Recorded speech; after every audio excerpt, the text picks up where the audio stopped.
Hey, this is another video that's going to teach you something, and it has an accompanying brain sheet on the website loveyourpencil.com on the same page this video is on. This video is on conflict in literature and in film and in stories and in everything is an essential part of literature and film.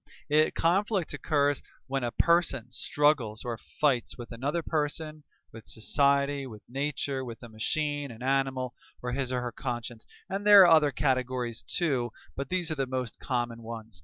And why do stories have conflict? And here's the real reason. Stories have conflict because we like reading about a struggle or a fight.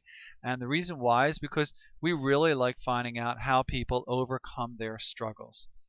Okay, so there's all different kinds of conflict. Here are some, examples here, like if you're in a fight with somebody, then you have conflict with another person, or let's say there's a tornado, and you would have conflict with the weather.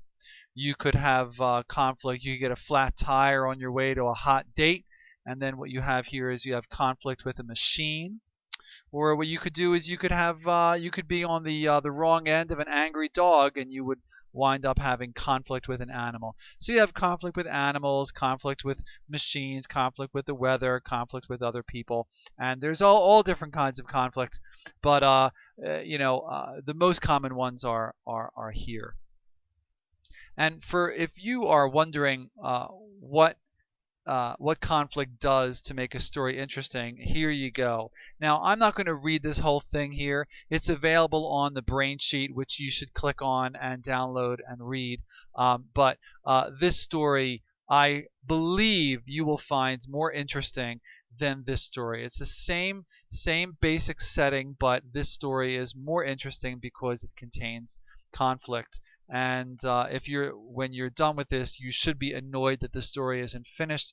And when you're done with this, you should be bored out of your mind. And you can see the effects of conflict and on how it makes a story interesting.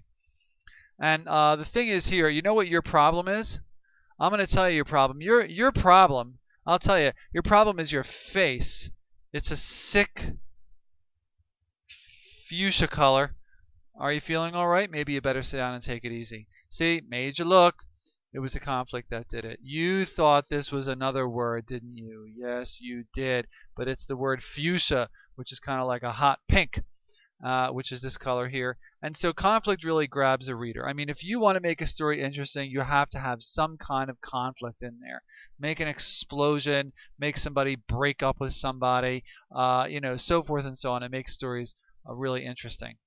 And if you think right now, actually, just think right now about your favorite movie or a TV show you really like, or a film that you, yeah, I already said a film, excuse me, a movie or a book or a TV show or something that you really like. Just think about it for a second right now. Think of the main conflict. There's got to be conflict in there. In fact, you'll probably find that there are lots and lots of examples or lots of instances of conflict in that film that you really like, and that's what makes it a great film. And on the brain sheet here are some more examples of conflict. We have person versus person examples, person versus nature, person versus self, and then person versus society. Here's an example of multiple conflicts, and there's other examples here. Here's just an example of person versus self, and then person versus society. Tony can't take the lie he's living anymore. Now the asterisk shows where the conflict is. Jenny's so sweet, and she trusts him. Wow, they've been together almost 2 years now. He tried to stop seeing Autumn, but it keeps happening and happening. He can't take it. Okay, you see, he's got conflict with himself because he feels guilt over cheating on his girlfriend.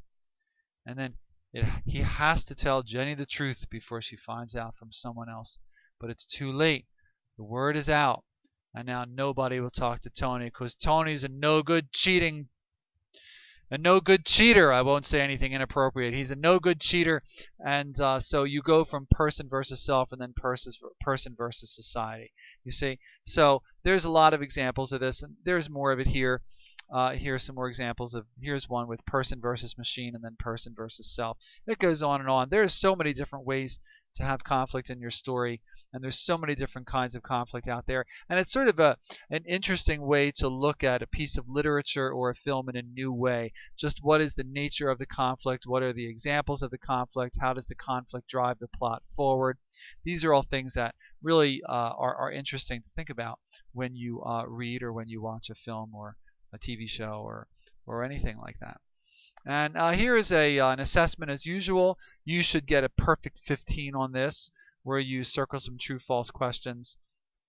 You underline the sentence that contains conflict, and then you write a very short story of at least 2 sentences that contains conflict. And then the rubric, here's some more room on the back, and the rubric will be filled out by our teacher, and who will tell you how well you did. So there you go. There's also more information on the website, and I encourage you to look at that and read that narrative and do some more research online and just start thinking about conflict in literature and conflict in film.